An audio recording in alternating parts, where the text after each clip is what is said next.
All right, so here's how this BMW M5 headlight looks. It's a full LED headlight, and these are really expensive. We found that the hard way one time when we were opening these up through a traditional method. I think the lights are about $4,000 a piece, brand new from the dealership. Luckily, we found a lens.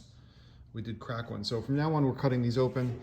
I've seen people say they split them open, but perhaps their risk tolerance is better than ours. Now, you can see the ultrasonic makes a super fine cut, so resealing this is no problem. And there's a nice black piece of rubber, kind of like a shroud that goes over the top, so you're not going to see anything's been modified at all once it's installed. Now, the reason why you don't want to pry on this light is because these thick diffusers for the halos, they're sort of right in the way in the housing, and everything is just super tight in there. The last thing you want to do is scratch one of these up. You're not going to have any luck fixing it, in my opinion. So I think this is the way to go. Let me know your thoughts. But the ultrasonic does a really, really clean job. All right, so got the two chrome pieces that surround these thick diffusers for the halos. And that's why we're hesitant to open these up with traditional prying method. It is a permaseal. If you scratch up one of those, it's not going to be a good time. So stay tuned to see how this all looks once it's all done. It's going to go in for a full blackout. So it seems like the video I posted up yesterday of cutting these modern day M5 LED headlights open raised a lot of questions. Why were we cutting them open? How do you plan to reseal it now that it's been cut? And I'm going to get into a few of those topics in a moment. But if we step back, we can see what's been done to these assemblies. Any of these bits that were chrome or kind of a brushed chrome were painted a semi-flat black, and the parts that were black plastic were left alone. So you have a mixture of, let's say, a semi-flat and a satin. And if you take a look back, this really further gives the lights a little bit more of an aggressive nature and final look. Now, I'm sure there are people that have baked these open. We have once, and that was the last time we did it because it's very risky to open these lights up. When you're prying a light open that's permasealed, you would start on this end, you kind of peel it apart essentially. And I've got the housing sort of buttoned in, but you can see once this starts peeling this way, let's say to the left, you're gonna start rubbing on these really, really thick and nice diffusers that clearly aren't replaceable. So it's very risky. We actually cracked one of the lenses the first time we were working with these, and we decided to cut the lights open. We've had our ultrasonic cutter for over 4 years now. We had another one before that. We don't cut all lights open, but sometimes the risk is just not worth it. If we deem, we'll always give the light a shot first through traditional baking methods, and we've always succeeded, but in the case of this assembly, it's just too risky to open the light up in our opinion. Now, again, I'm sure there's some guy that does it out there, but we aren't about taking these kinds of risks, especially on assemblies that are over $3,000 a piece. So later in the video, I'm gonna go over exactly how we're gonna reseal it. A lot of times, like for example, on E39 M5 lights that the customers send in new lenses, we'll cut the lens off, and this way we can attack both edges of the channel. And this gives the back housing a better chance of just holding up without cracking. And again, you don't want to crack a modern day adaptive full LED assembly from BMW. They cost a fortune and they're tough to find. So we're trying literally just to minimize risks.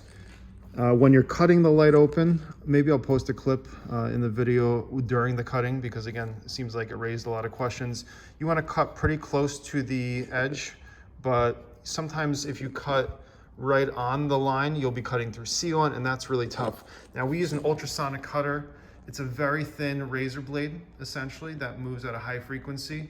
If you use something like a Dremel wheel or some other cutoff wheel, you're gonna create a very, big piece of missing plastic, and the lens is probably not gonna see correctly. This ensures, using an ultrasonic cutter, that you're essentially making the thinnest cut possible. So we're gonna go into that a little bit, but right now you can see this is the final look of this M5, and it's got a nice look to it. So we'll get into what we're gonna do next. All right, so you can see the lens is back on. Before I put on the lens, I took off as much plastic shavings as possible. And you can see there's a little bit of a gap in some spots. We're gonna make that a little bit closer in a second. So take off as much plastic. As the ultrasonic cutter moves through, it does leave a little bit of plastic to the sides. So good to clean that up. Now the lens is back on, and you can see I've literally just taken a soldering iron and just tacked it in a few spots. So tack in 2 or 3 spots and just assess everything. Make sure it's all lined up still. I've tacked it there, spot up here. That's all gonna get covered by the silicone. And just take a look at obvious things. Make sure things like that match up. You can also mark it off with a Sharpie, which I did in a few spots. It's a little hard to see. That's another one of my, my tack points. Make sure the lens is nice and flat. Everything's meeting up. All of the edges, like this sticker, for example, meets up perfectly. Got another tack point. And you can literally go around the whole lens and seal up that plastic, and we're gonna put silicone right over that. So later in the video, we'll show you how to do a nice clean silicone line. And you know, before everything gets put together, obviously check it. We use a small little handheld blower to get out any dust. You can use a flashlight to inspect. I don't recommend trying to turn these lights on because you're not going to be able to. On other lights that are a little bit more simple, you'll be able to turn them on, check for any dust, but this is essentially how it starts coming together. All right, so you got a little gap here. You can take your soldering iron, it's gonna literally just fall into place, and just kind of let it melt through, and just let it take it. And I'll show you what we're gonna do with those excess melted plastic there. That's gonna seal it up, at least the plastic. All right, that's good. See, we've melted it, and you've got that excess plastic. And if we want to put silicone on top of here, you're gonna want to make it, if you want it to look good, at least, you want to make it as smooth as possible. You can literally just take a razor blade, scrape off this excess. A little bit hard in some spots.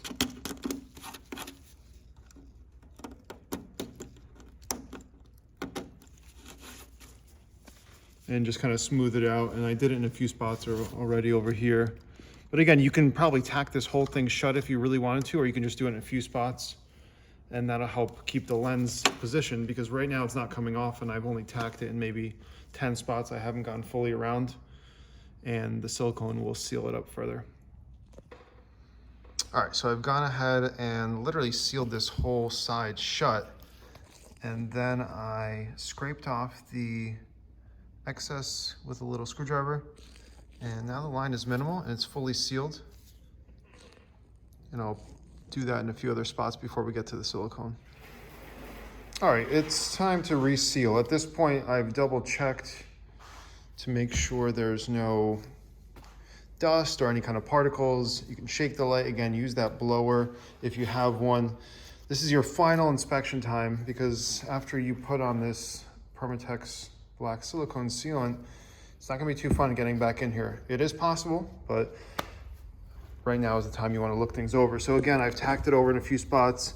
I've pressed down the light, make sure nothing's moving, tacked it down in a few spots. And you can see I've used some masking tape. You can use any kind of masking tape. This one happens to be yellow. It's made by 3M. You want to just create a little bit of a edge here. It'll look better. This is going to be covered with this gasket. When this is installed in the car, you're not going to see any of this, but if you're like us, you want it to look pretty good. Now, the top here is unlike most lenses. You can see I kind of went around some of these alignment tabs. Ideally, you want to stay as close as you can to the lip, because then you can just rub the silicone. It'll look a lot smoother, but this housing is a little bit different. And if you look over here, you can actually see the gray sealant right behind it. And you don't want to get too close to it, because A, you're going to cut through and hit the backside of this channel, and you need to have space so you're not cutting through The ultrasonic cutter doesn't really work well through sealant, and if you start using a cutting wheel or like a Dremel, cutting through sealant, you're going to expose a ton of little particles, so you want to avoid that.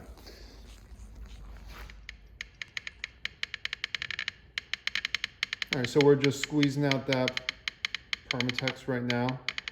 You're going to go right over the line.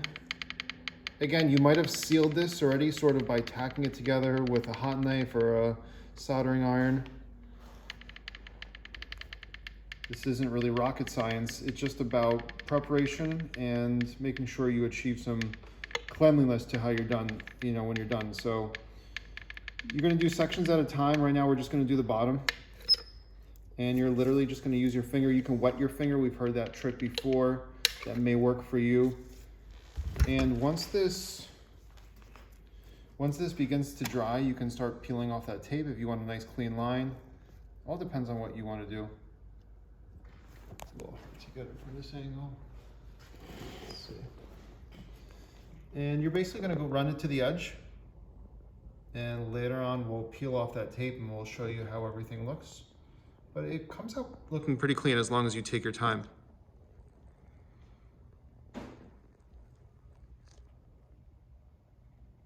Especially with a tape line, I think it comes out a little bit better. Again, once this is on the car, you're never going to see it, but we do want that presentation factor when we're wrapping up a job for a customer. So I've used that water trick, dipping my finger in the water, keep it a little bit smoother. You can see this section looks absolutely perfect because it's a lot straighter. This section, it gets a little messier because of all those little nooks and crannies that I showed you before. Bottom is a lot smoother, and I'm about to take off the tape, and we'll see how it looks. And one thick layer will do the trick. All right, literally just pulled the tape off a second after I finished that part of the video. This has to dry. That water is going to evaporate. We'll look it over in a little bit, make sure there are no gaps. We can always go over it, making sure we don't go over the edge to keep that tape line clean. And we'll show you in a little bit. Once that gasket goes on, it's going to look good as new. All right, it's the next morning. So let the silicone dry overnight. This stuff is pretty great in terms of drying time. It'll usually dry to the touch in just a few hours, but if you want to be safe, just let it dry overnight. That's what we do. I've put this gasket back on the top. And like I mentioned to you, when this is mounted in the vehicle, you're not even going to know that anything was cut open or modified. It comes all the way around. Now, obviously, every single headlight doesn't have this type of gasket, but some headlight lenses are much smoother on the top. You saw the type of cuts that we had to make to get this lens off, and you'll be able to stay closer to the channel when you are resealing, and I think that'll keep things looking very good. A lot of headlights do have gaskets like this, a lot of the German ones at least. The Japanese ones may not. Let's take a look here on the bottom. Now on the bottom there is a bumper bracket that holds the bumper. That's very common on headlights. And let's take a look where that sealant dried. Let's see. So you can see the cut line. It's right under there, and that's where I went over with the soldering tool, or you can use a hot knife. Ideally, we would have used a flat blade, but our flat blade hot knife just conked out a few days ago. And again, this is mostly covered, so there are exposed areas of the seal, but you're not going to see any of that when it's mounted in the vehicle. The only thing you do see on the vehicle when it's mounted is the top, and in this case, we're blessed. You're never going to see anything. So if you're going to spend a lot of time making something look clean, it's going to be on the top side. And if any silicone gets on this edge of the channel, you can literally just kind of push it off or scratch it off with your fingernail, clean it up like I've done.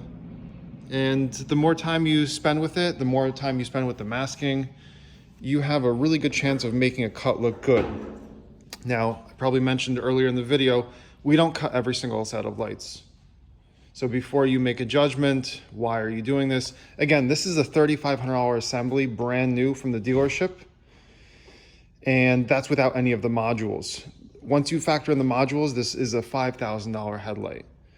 So, you know, when you're operating as a business, you want to minimize your risks. And in this case, we do believe we're making the right decision as we have opened these lights up through traditional methods, but it's very difficult. You got an acrylic rod right in the middle. You got a smaller rod right over there. And then you've got these halo diffusers. So when you're prying the light open, the risk of damage is very high. And you could get new lenses, but then you're using some kind of aftermarket Chinese lenses. And take a look at these lenses. I mean, they've had PPF on them. It would be silly, in my opinion, to change over. But the ultimate is changing over to new lenses on older models. So we do a lot of older X5 headlights and M5 headlights. And in that case, we always recommend the customer provide new lenses because those lights are 10 to 20 years old, so the lenses are shot at that point. But in this case, I think it's a toss-up. If the customer wanted new lenses, we could do it, but we could also reseal it. So we're taking the time, make this video. This is not a detailed step-by-step, but it is a quick overview on how to cut your lights open, reseal them with silicone. Again, something that has been kind of shunned in the industry. I have to admit, I hated the idea of cutting a set of lights open because we've successfully opened up every single set of lights that we've ever tried to. And after that point, we make a conscious business decision on whether we're gonna open it through traditional methods or we're going to cut it open. So we don't cut every light open. I don't want you guys to pass on too much judgment, although I know this is a very controversial topic and all the armchair retrofitters will put up their guards and state how this is terrible, but I'm ready for it. So leave your thoughts below. Try to be nice. Again, we appreciate your understanding and your support for this channel. If you guys have any questions, again, feel free to reach out to us. We'll be happy to share some knowledge with you, and hopefully this helps somebody in the future decide whether or not they're going to be cutting or baking open these lights. Thanks again, guys. Take care.